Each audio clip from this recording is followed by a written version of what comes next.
Ora, as obras da carne são conhecidas e são prostituição, impureza, lascívia.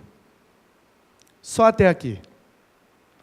Ora, as obras da carne são prostituição, impureza e lascívia. Talvez na sua Bíblia, ou na tradução da sua Bíblia, ao invés de prostituição, pode ter adultério, fornicação ou imoralidade sexual. Talvez na sua Bíblia, ao invés de impureza, pode ter devassidão ou não purificado. Talvez na sua Bíblia, ao invés de lascívia, pode ter libertinagem. Mas a ideia é a mesma. Então, nós estamos numa série que começou no domingo passado, que se chama Lutando contra a Carne. Lutando contra a carne. Não é esse não, tá? Então, começamos no versículo 16, que diz assim, aliás, começamos no 13, né? Porque vós, irmãos, fostes chamados à liberdade, porém não useis da liberdade para dar ocasião à carne. Sede antes servos uns dos outros pelo amor, porque toda a lei se cumpre em um só preceito, a saber, amarás o teu próximo como a ti mesmo. Se vós, porém, vos mordeis e devorais uns aos outros, vede que não sejais mutuamente destruídos. É essa. Mas não agora. Digo, porém, andai no Espírito e jamais satisfareis a concupiscência da carne. Quinta-feira nós estávamos aqui. Quinta-feira desceu aquela água. Onde é que você estava quinta-feira, 7:30 da noite? Lá onde você estava, desceu uma tromba d'água? Que aqui desceu, viu? Deu 7:30, parece que marcou no relógio. Vamos começar? Brau! E desceu com força. Os irmãos que já tinham chegado, chegaram. Quem não chegou, não chegou mais. Porque o negócio foi tenso. E desceu muita água de uma vez só. E foi uma correria de rodo, de empurra para lá, e acaba a luz e volta a luz, acaba a luz e volta a luz. Para não queimar as coisas, a gente desligou tudo. Não, desliga. Puf! Aí a Vim foi lá no disjuntor, desligou tudo, a gente ficou no escuro completamente.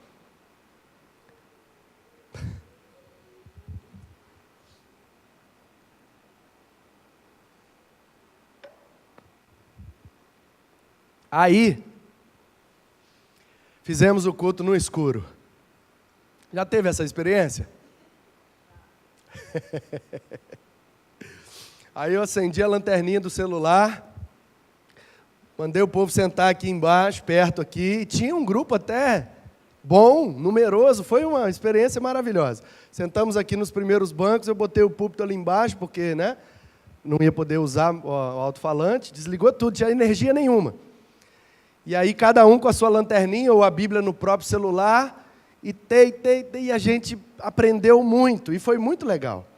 Nesse versículo, para a gente andar no Espírito e não satisfazer o desejo pecaminoso do nosso ser, da nossa carne. Porque a carne milita contra o Espírito contra a carne, são opostos entre si, para que não façam o que porventura seja do seu querer. Nosso querer tem que estar sempre submisso ao querer de Deus. Porque se a gente é guiado pelo Espírito, não vamos estar debaixo da lei. E aí a gente aprendeu a questão da balança. Se você pesa de um lado, levanta do outro, é inversamente.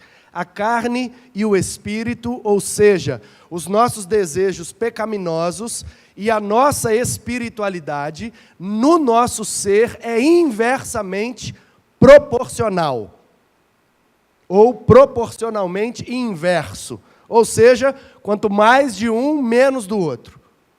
Quanto menos de um, mais do outro. Porque a gente só tem 100%. Cada ser humano é único e integral. Tanto carne quanto espírito. Tanto corpo quanto alma ou espírito. Tanto matéria quanto imatéria. E aí, sem querer entrar em dicotomia, tricotomia, mas todo ser humano tem uma parte que é matéria, que se vê, que se pega, que se pesa, rumo aos 2 dígitos, e uma parte que não se vê, não se pega, não se pesa, que todos nós temos, que é invisível aos olhos, mas nós temos. Já ensinei aqui, vou repetir, todo ser humano é invisível. Porque você pode, do lado de fora, dizer, está tudo bem. Está nada bem. É invisível. Portanto, nós realmente somos aquilo que ninguém vê. A gente pode falar o que quiser com a boca. A gente pode demonstrar com o corpo o que quiser. Mas, na verdade, o que importa é o que ninguém vê. E existe essa tensão aí, ó, inversamente proporcional. Porque se o ser humano é um ser integral, uma matéria unida a uma imatéria, e essa imatéria pode ser só o espírito, pode ser espírito e alma, não vem ao caso. Mas essa união da matéria com a imatéria é o ser humano integral, porque um corpo sem espírito é um defunto, um espírito sem um corpo é um fantasma. Então, nenhum nem outro é ser humano. Ser humano é quando as duas coisas estão unidas. E a morte, que significa separação, é exatamente quando esses 2 elementos se separam. Portanto, como integral que somos, nós temos 100% para botar nessa balança. Então, é matemática. Nem tudo na teologia é exato. Esses dias eu vi um meme e achei muito legal. 2, na verdade. Um dizia assim, eu não sou de humanas nem de exatas, eu sou de exaustas. Aí a menina assim, estudando para a prova. E o outro que eu vi que eu achei legal é assim, eu não sou de humanas nem de exatas, eu fiz teologia, então eu sou de divinas. Eu costumava dizer no seminário que teologia não é nem humanas, nem exatas, é bíblicas. Mas, isso aqui, como disse o Paulo, são opostos entre si.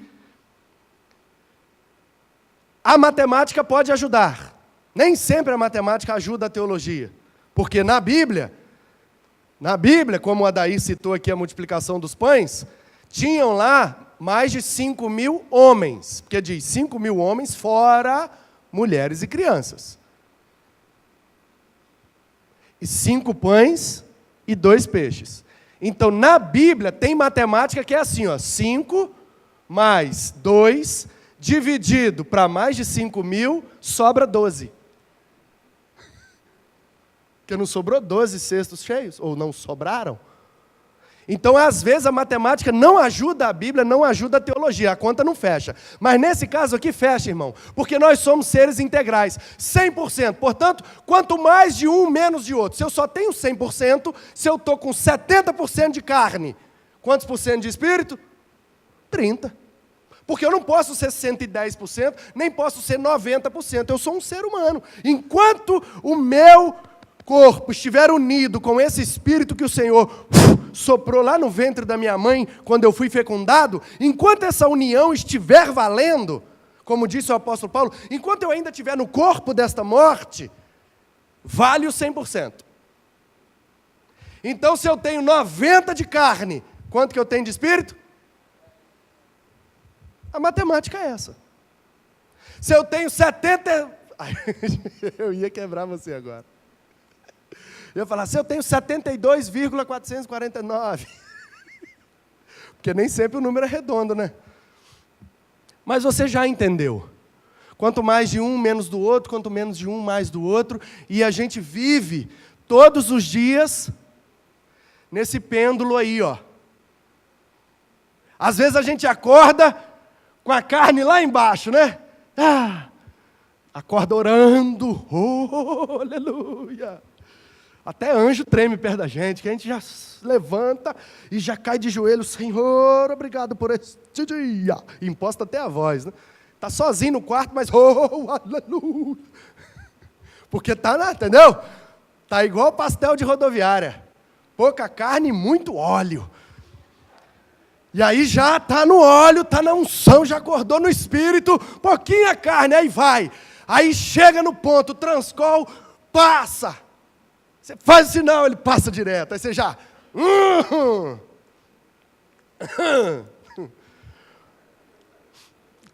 Aí, ó, já começa a mexer a balança aqui, já dá uma...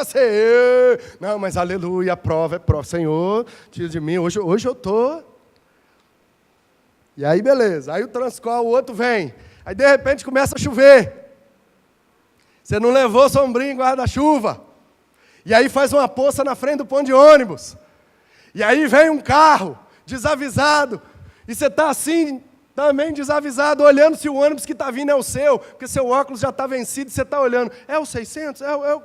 Aí, de repente, passa aquele carro na poça e tchá, te dá um banho. Aí você já, entendeu? Tá aqui, aí você já...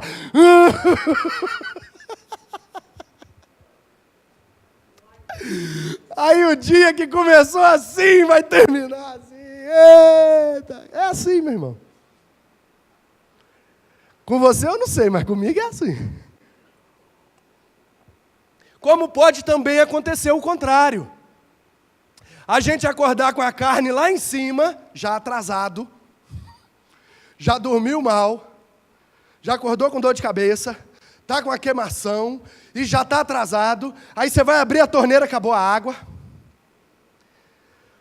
Você vai ligar o chuveiro. Entendeu? Aí você vai lá, não, vou fazer um café, não tem água. Aí você, ai meu Deus, aí o que eu faço? Aí você engole lá qualquer coisa e já vai saindo atrasado, e já vai, aí chega no trabalho, já toma aquela chamada, e aí, e vai daqui, vai dali, é uma palavra aqui, é uma atitude ali, o negócio vai, aí você já vai. Só que no final daquele dia, tem uma reunião para você ir. Tem um pequeno grupo, tem um ensaio do coral, tem uma quinta bang, tem uma reunião de oração, tem uma visita, tem um culto no lar, tem alguma coisa no final do dia, você passou o dia inteiro com a carne aqui, ó. Você parecia até um bife de picanha, carne pura, com aqueles 2 dedos de gordura. Ô, Senhor. Mas aí você chega numa reunião como essa, e aí uma música toca o seu coração, alguém te dá um abraço diferente, você ouve uma palavra, e aí você começa a perceber a verdade eterna, absoluta, começa a perceber a grandeza do Deus que te criou, que te preservou, que te perdoou, que te ofereceu a vida eterna através do seu Filho amado. E aí você começa, e aí você termina o dia mais espírito do que carne. Portanto, irmãos, para vencer essa luta, só tem um jeito. É a gente colocar mais peso no lado da balança que a gente quer que fique maior. É aquela velha história dos 2 lobos. Lembra dessa história? Já está até clichê, antiga, mas talvez alguém não conheça. Um aprendiz procurou o seu mestre e falou que não conseguia praticar o bem, porque de vez em quando ele praticava o mal, mas não era da vontade dele. Eu acho que ele era tipo o apóstolo Paulo, que disse, o bem que eu quero eu não faço, mas o mal que eu não quero está sempre diante de mim. Miserável homem que sou, quem me livrará do corpo dessa morte? Dos pecadores eu sou o pior. E aí ele falou com o mestre, eu não consigo lutar contra isso, como que eu faço? E aí o mestre disse, olha, dentro de você tem 2 lobos, do bem e do mal. Quem vai vencer? O que você alimentar mais. Porque eles vão brigar entre si, e vai vencer quem tiver melhor alimentado, quem tiver mais forte.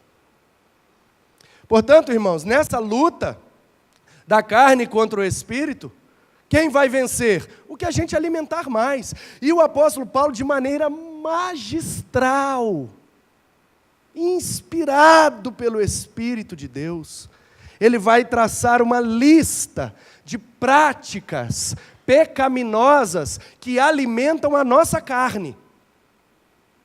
E depois, no final, no versículo 22, ele encerra com o fruto do Espírito.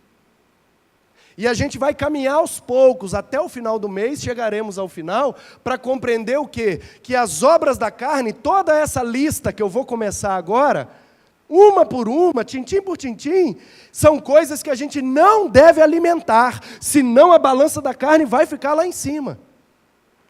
E por fim, ele dá as 9 características do fruto do Espírito, coisas que nós devemos alimentar, porque aí sim a nossa espiritualidade vai ficar lá em cima. Quem entendeu diz amém. Amém. Então a primeira coisa que o Paulo fala é obras da carne. Obras da carne. Cadê o seminarista? Sério, pastor? Ele já chegou a derreter no banco ali. Não, você consegue. Você consegue. Consegue. Que isso? Vem. Vem, mostra que está valendo a pena vagar esse seminário.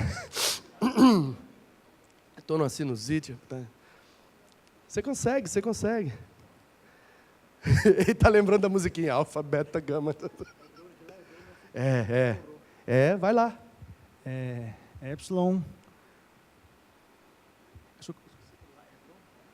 Epsilon, Rho, Gama, Alfa, Tau, Y, aquele não é Epsilon não, aquilo ali é outra coisa, esqueci. Sigma, acho que é Sigma, Alfa, Rho, não, o segundo, Sigma, Alfa, Rho, Q, ou Sigma. Aquele é Epsilon mesmo, aquele lá? Então como é que ficaria a leitura aí, transliterada? Erga, tes, sarcos. Salva de palmas para o seminarista! Esse é meu garoto! Tirou 10 em grego. Erga, tes, sarcos. O que é isso aí? De comer ou de passar no cabelo? Obras da carne. Obras da carne. É assim que está lá na Bíblia no original. Foi com essas palavras e essas letras que o apóstolo Paulo escreveu. Por que eu estou botando aí? Porque tem um detalhe aí que faz toda a diferença. Existem 2 palavras que podem ser traduzidas por carne. Soma é corpo, pode também ser traduzida por carne, mas carne no sentido de corpo humano. Essa, entre aspas, vestimenta de músculos que estão sobre os nossos ossos, isso aqui o grego também chama de soma. Daí vem as doenças psicossomáticas. Até uma turma aí, uma vez eu ouvi, e aí, sim, em consideração à pessoa, eu segurei com vontade de rir, mas assim, enfim. Melhor rir do que chorar. Aí a pessoa falando assim, não, o que fulano está sofrendo é psicossomático. É porque ele teve um problema, depois ele teve outro problema, depois ele teve outro problema, e aquilo foi afetando a mente dele, foi somando. Um problema somou com outro problema, que somou com outro problema, psicossomático. Eu falei, não, essa soma aí não é de adição da matemática, não. Esse soma aí é de corpo em grego, psicossomático. Começa na mente e aflora no corpo. Soma é corpo, corpo humano. É músculo, é o coração, é o fígado, tudo que nós temos que não é osso, é soma. Mas tem uma outra palavra que pode ser traduzida por carne também, que é essa daí, que ele usou aí, sarcos, que é sarques na raiz, que é carne no sentido de paixões, natureza pecaminosa, aquela tendência que nós temos ao que não presta. Sarcos. Pode ser carne, como colocar aí, obras da carne. Se colocasse obras do desejo pecaminoso, ficaria melhor. Mas a versão que eu estou lendo, como ela é Almeida, revista e atualizada, é mais fiel ao original. Então, se a palavra pode ser traduzida por carne, eles botam carne. Cabe a nós entender que esse carne aqui não tem nada a ver com o nosso corpo, tem a ver com a natureza pecaminosa que herdamos do Adão. Que ele pecou e isso foi sendo passado até chegar em nós. E a gente já nasce assim. já vem no pacote. É uma falácia, é um equívoco pensar que as crianças, ai, tadinho, bonitinho, anjinho, Micaela, né? A coisa mais linda, gente. Ah, não é possível que uma coisinha linda dessa peca. Não tem pecado um negócio desse, não. Tira o peito dela antes dela saciar a fome. Você vai ver ela esbravejar com a mãe dela. Arranhar. Gente, mas 2 meses. Já está desse jeito, é porque veio no pacote. O egoísmo, que é a raiz de todo pecado, nasce com a gente. Ninguém ensina. Pega 2 bebezinhos. Pega a Micaela e o Vicente. Bota os 2 aqui, pega um brinquedo bem colorido, bem barulhento. E bota no meio, solta os 2. E faz uma observação. Você vai ver o pau quebrando. É meu, me dá. Quem que ensinou? Quem ensinou? Duvido que a Jaqueline ensinou para a Micaela ser egoísta desse jeito. Duvido que o Abner e a Paola não ensinou, mas eles são assim.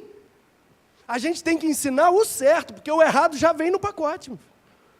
A gente não ensina os meninos a brigar, a xingar, dar soco e tal, mas eles falam, então a gente tem que ensinar o certo. Né? A bater não precisa ensinar, mas a pedir desculpa tem que ensinar, porque pede desculpa, pede desculpa, pede desculpa. Já viu isso? Quem tem filho sabe, aí fala, que não quer fazer. O que é isso? Sarcos. Sarcos. Natureza pecaminosa, instinto, desejo intenso a cometer uma falta contra Deus. É assim.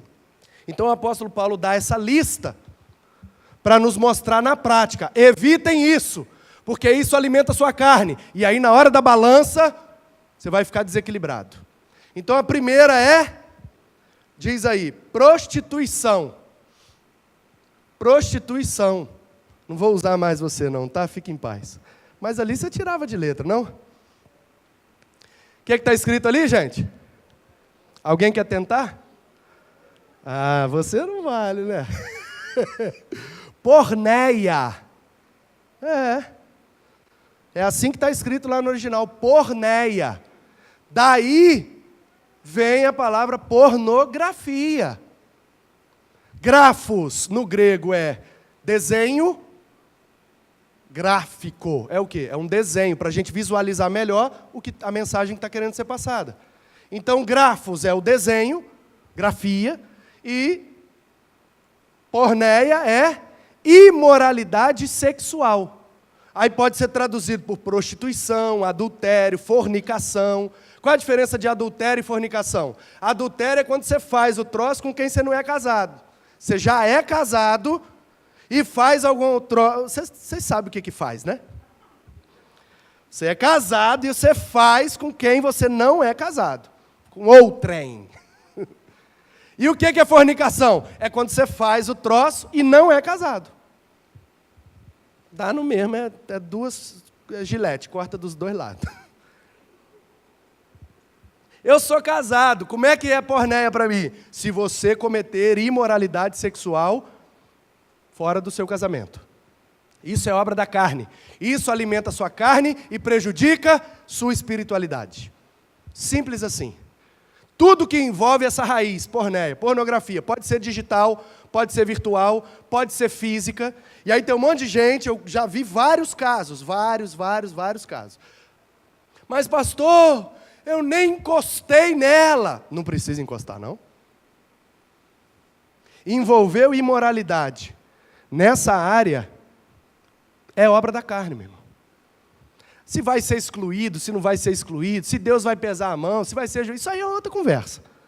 Isso é outra conversa. Agora, que vai alimentar a carne e vai prejudicar a espiritualidade, com toda certeza. Amém? Então evitemos alimentar a nossa carne, que não é o nosso corpo, você já entendeu. Alimentar a nossa natureza pecaminosa com tudo que provém disso aí, ó. Qualquer tipo de imoralidade na área sexual alimenta o nosso desejo pecaminoso, e aí a balança vai ficando aqui, ó. Pá, porneia, porneia, porneia, porneia, e o fruto do Espírito, do Espírito, do Espírito, do Espírito. Segundo, impureza. Ou pode estar aí na sua Bíblia, devassidão. O que é isso? Está escrito aí, alguém quer arriscar?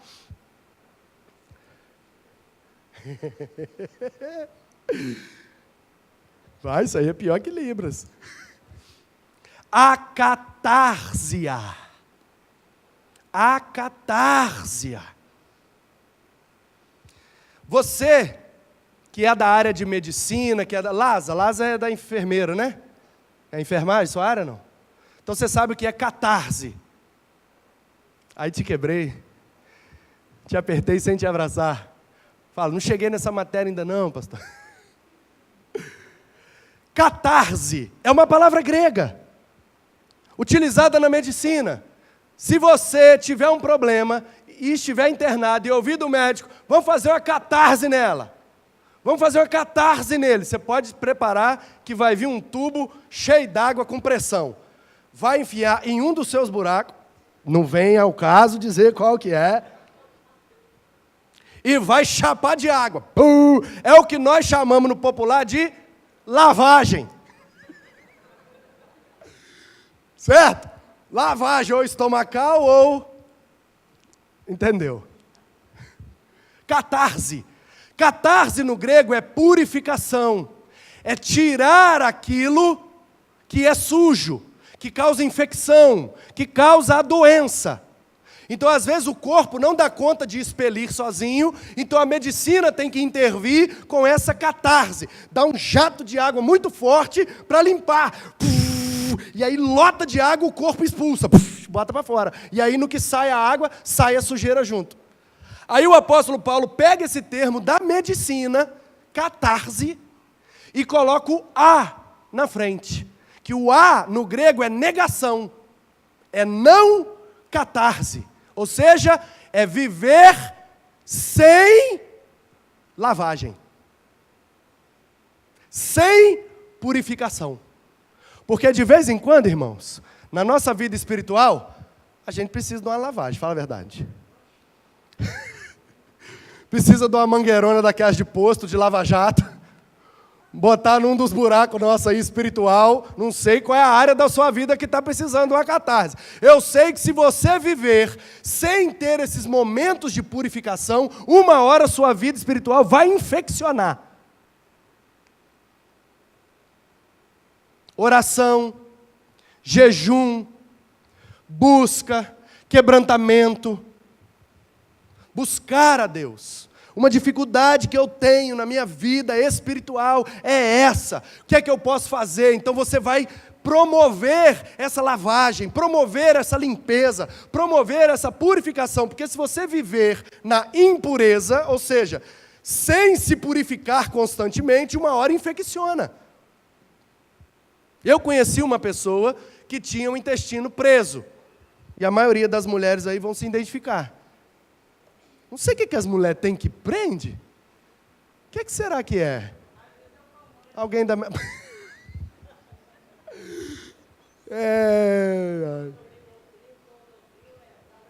né? Depende dos remédios que toma. Não sei se tem alguma coisa a ver com o útero, porque a mulher tem uns negócios a mais do que nós, né? Tem útero, tem ovário, tem uns troços lá que às vezes dá esquisito, né? E dói todo mês, e é aquela coisa e tal. Não sei, mas eu sei que a maioria das mulheres tem essa dificuldade aí, o negócio meio preso e tal. Eu conheci uma dona, sério, ela ficava às vezes 2 meses. É sério? É sério. E a dona ia coisa e tal, e ai, dói, e tal, e nada, e nada, e tome isso, e tome aquilo, e come 200 mamão, e 300 negócios, e Active, e nada. Aí, de vez em quando, ela tinha que ir no hospital, para quê? Catarse. E uma vez não saiu, sabe por quê? Empedrou lá dentro. O negócio ressecou tanto que empedrou. Teve que ir cirurgia. Infeccionou, ficou meses internada, quase morre. Portanto, meus irmãos, o que o apóstolo Paulo está nos orientando aqui, o que a palavra de Deus está dizendo, é que nós precisamos de purificação constante. Porque tem gente que tem prisão de ventre espiritual. Precisa botar uns trecos ruins para fora, mas gruda, junta, engole. Bota para fora isso. Fala, extravasa, desabafa, vai. Infecciona, hein? Às vezes é preciso de cirurgia. Você entendeu, né? Diz amém a isso, você entendeu? E a última, por isso que eu vou dividir bastante, porque 3, você está vendo a riqueza do negócio? Deixasse aqui eu falava até meia-noite, mas esse ano eu tenho um compromisso, acabar cedo. Última. Ah, vocês gostaram, né? Seus miseráveis. O último diz aí que é lascívia. Olha lá o que está escrito lá, ó. Lascívia. O primeiro lá é A, dá para saber, né? Azeugeia. Azeugeia. É o mesmo princípio da acatársia. Aí a gente só precisa saber o que é o zeugeia. Porque é não, note isso, não todas, mas a grande maioria das palavras gregas que começam com esse A é negando aquilo que vem depois. Anarquia. Arque, no grego, é liderança, princípio, cabeça. Então, anarquia é negar a liderança, negar a cabeça, negar o que vem de cima. Anarquia, faz o que quiser. Então, zeugeia é a palavra que eles usavam lá no mundo greco-romano, é uma palavra do mundo esportivo, irmãos. O Paulo, veja só, por isso que Deus usou demais esse homem, olha a quantidade de conteúdo que esse cara tinha. O cara estudou, né, em Alexandria, o cara era de Tarso, poliglota, ele é top mesmo. E aí ele pega emprestado um termo, primeiro, do cotidiano do Império Romano, a porneia, ele pega emprestado um termo da medicina, a catarse, e agora ele pega emprestado um termo do mundo esportivo, das Olimpíadas. Às vezes ele gosta de usar, ele fala de alvo, ele fala de completar a carreira, ele usa figuras esportivas. Zeugeia significa assim, literalmente mesmo, lá na raiz do zeugo ali é limite. Mas a palavra, o termo, a ideia que o apóstolo Paulo está pegando é aquela linha. Sabe aquela linha que o atleta tem que ficar antes dela no tiro de largada? Aquela linha que limita todos os atletas, 1, 2, 3 e pá, e aí vai. Aquela linha ali no mundo grego, lá do grego koineiro, é chamada de zeugeia. Então o que é que o Paulo está dizendo? Essa lascívia, essa libertinagem, é o quê? É a falta de limite. É quando você não consegue se segurar, você sabe que você só pode ir até aqui, mas aí você, mas só um pouquinho. Mas eu vim até aqui, ninguém nem percebeu. Só um pouquinho. Aí o que acontece com o atleta quando ele faz isso? Desclassificado.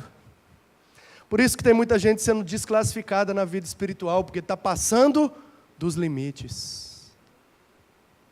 Obra da carne. Obra da carne.